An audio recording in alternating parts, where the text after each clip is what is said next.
So hello everyone, good morning. तर आज मी आणि चिमू आणि आमचे आम्ही चाललो होतो बाहेर. ॲक्च्युली हा खूप जुना व्हिडिओ आहे, बट पोस्ट करायचा राहूनच गेला, त्याच्यामुळे थोडा लेट पोस्ट करते. नवरात्रीच्या वेळेचा असेल आणि आम्ही निघालो होतो तेव्हा आमच्या चिमूताई ही नवीन काहीतरी ॲक्शन करायला शिकली आहे. तर ते आवाज एक खूप छान वाटत होते ऐकायला आणि ती स्वतः हसत होते, बिकॉज लहान मुलांचे नवीन नवीन ट्रिक्स अँड थिंग्स आवडतातच. तसंच आम्ही निघालो होतो आणि जाता जाता गाडी जेव्हा आम्ही नवीन घेतली तर त्याला हार बनवला होता, पण तो हार तुटला तर मी परत त्याला बनवला आणि हा हार मी बनवला. तर परत एकदा बनवला आणि लावायलाच ट्राय केला. तर मग हे कसं लावायचं वगैरे मग त्यांना म्हटलं सरका मीच लावते आणि तुम्ही मला शूट करा.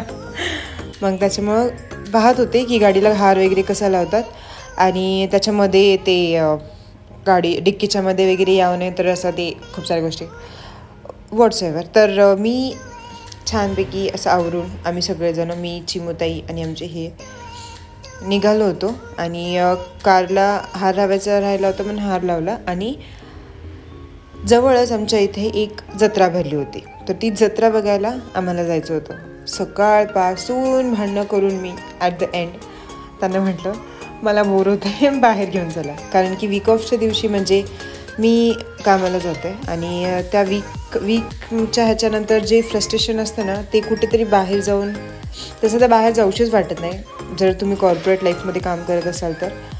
पण जर तुम्हाला तुमचं स्ट्रेस कमी करायचं असेल तर तुम्ही तुमच्या आवडीच्या गोष्टी करू शकता. तर मग मी त्याच्यासाठी शॉपिंग करते. काही पण एक गोष्ट भलेही 10 रुपयाची का असाना तर ती मी घेतली तर मग मला थोडंसं छान वाटतं माझ्या मनाला की हां मी आज माझ्यासाठी नवीन हे घेतलं. ॲक्च्युली आधी पण घ्यायचे, पण आता मम्मा झाल्यावर ना, आई झाल्यानंतर खूप सारी म्हणजे महिला वगैरे असतील ना, वुमन्स, ते विसरूनच जातात की स्वतःसाठी काहीतरी करावं म्हणून. त्यातली मी पण एक आहे.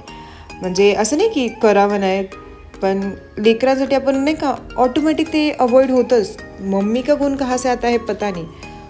आपली मम्मी पण आपल्यासाठी असे वर्ड करायची आणि ते ऑटोमॅटिक इनबिल्ड होऊन जातं.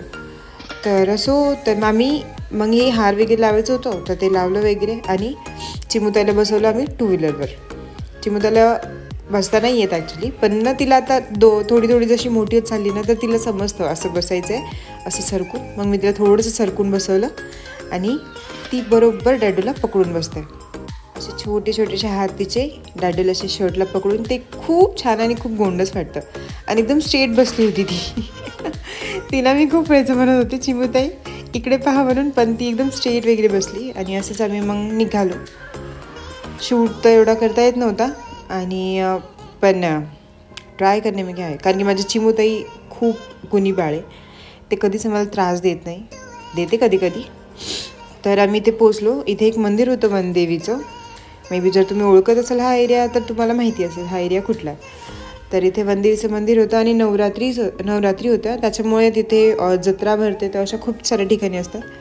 तर आम्ही मंदिरातच जस्ट गेलो नाही कारण की खूप गर्दी होती आणि चिमूताई होऊन जाईल, फ्रस्ट्रेट होऊन जाते, कारण की लाईनीत थांबून. आणि लहान लेकरांचं तर माहितीच असतं, त्याच्यामुळे लांबून हात वगैरे जोडले आणि आम्ही स्टार्ट केलं शॉपिंग करायला. तर पहिला शॉपिंग मी तर त्यांना म्हटलं आधी मी माझं कंप्लीट करून घेते, मग चिमूताईला घेऊन बसते, मग तुम्ही शॉपिंग करा. तसं ते म्हणणे मला काही करायचंच नाही आहे आणि तसं पण मुलांना आवडतच नाही, मुलींना जेवढं शॉपिंगचं.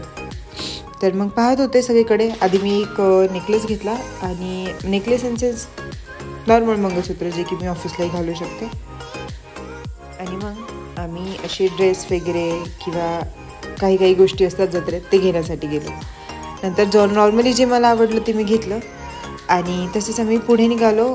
कारण की आम्ही जोपर्यंत फिरत होतो ते फक्त शॉपिंग एरिया होता. मेन एंट्रन्स एरिया तर हा होता.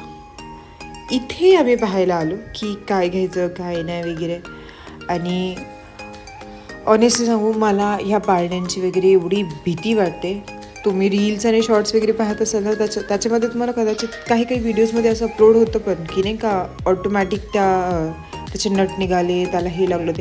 त्या व्हिडिओपासून ॲक्च्युली लहानपणीपासून मी तर कधी आयुष्यात येथे बसले नाही.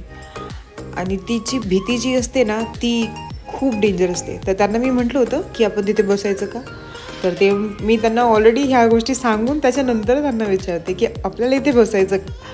देन हे म्हटले की नाही, आता एवढं तू सांगितलंच आणि कुठे मन करणार त्याच्यामध्ये बसायला. तसं आवडतं खूप या गोष्टी लांबून पाहायला, पण ह्याच्या जवळ जाणं देखील भीती वाटते. असो, ज्याच्या नशिबात असतं त्याच्या नशिबात ते होतंच, आपण त्याला काही चेंज नाही करू शकत. बट तिथला आनंद, तिथे फक्त पाहायला गेलो आम्ही, मस्त इकडे तिकडे पाहिलं, खेळणी वगैरे. चिमुताईला काही जास्त खेळणी नाही घेतल्या, पण हे जे होतं ना 20 रुपयाचं, हे मला फार आवडलं. त्याच्यामुळे मी हे टुकटुकवाले घेतलं. तर तिला सोडून तिला पाहिजे होतं, पण ते मीच वाचवत होते कारण की मलाच आवडलं होतं. तर मग नंतर तिच्या हातात दिलं आणि आमच्या चिमुताईलाही देखील ते आवडलं. आणि 2 दिवसानंतर घरातनं कुठे गायब झालं कळलंच नाही, कारण की खेळणी मुलांच्या हातात कधीही राहत नाही. तर तसं आम्ही शॉपिंग वगैरे केली, नॉर्मल फिरलो थोड्या अर्धा 1 तास आणि आम्ही टाटा करायला. हे पाहत असेल ना, एवढी मोठी लाईन आहे. तेवढ्या मोठ्या लाईनीत तर आम्ही थांबू शकत नव्हतो. तर आम्ही तिथून निघालो आणि तसंच आम्ही पोहोचलो होतो फेवरेट, आधी खूप फेवरेट होता पण आता हा माझा फेवरेट स्पॉट नाही आहे, तर DIYमध्ये. मिस्टर DIYमध्ये चिमुला जसं आम्ही खाली उतरलो होतो, तिला खालीच बसायचं होतं, बिकॉज ती म्हणत होती तुम्ही इतक्या वेळचं मला अंगावर घेऊन फिरवलं, आता मला एकटं सोडा आणि मला खाली बसवू द्या. तर मग तिला असं खाली बसवलं होतं मी. आणि नंतर डॅडू, म्हणजे ती माझं नाही ऐकत जास्त, डॅडाची खूप लाडकी आहे, त्याच्यामुळं तिला मी दादा म्हटलं की चल, लगेच चल सोबत आली. तर असंच इथे पाहत असाल तुम्ही, मोस्टली DIYमध्ये खूप साऱ्या गोष्टी आहेत घेण्यासारख्या. ॲक्च्युली ना ह्या फक्त अट्रॅक्टिव्ह आहे, बट कम्पेअर टू बाहेरच्या गोष्टी ह्या खूप एक्सपेन्सिव्ह आहे. स्टार्टिंगला खूप छान होतं ते, आता ते DIY मलाही नाही आवडत. तर आमची चिमुताई अशा छोट्या छोट्या गोष्टी कलेक्ट करून मला घेऊन देत होती आणि इथे ती छानपैकी अशी मिररमध्ये पाहत होती. आणि ह्यांचं चालू होतं काहीतरी गाडीसाठी सामान घ्यावं, जे की क्लिनिंग वगैरे. तर नॉर्मली आम्ही 1-2च गोष्टी घेतल्या आणि मग आम्ही असं निघालो. असंही अंधार पडत चालला होता आणि आम्हाला उशीरही होत होता. तर असा आमच्या दिवसाचा शेवट झाला. होप तुम्हाला आवडला असेल. Thank you for watching.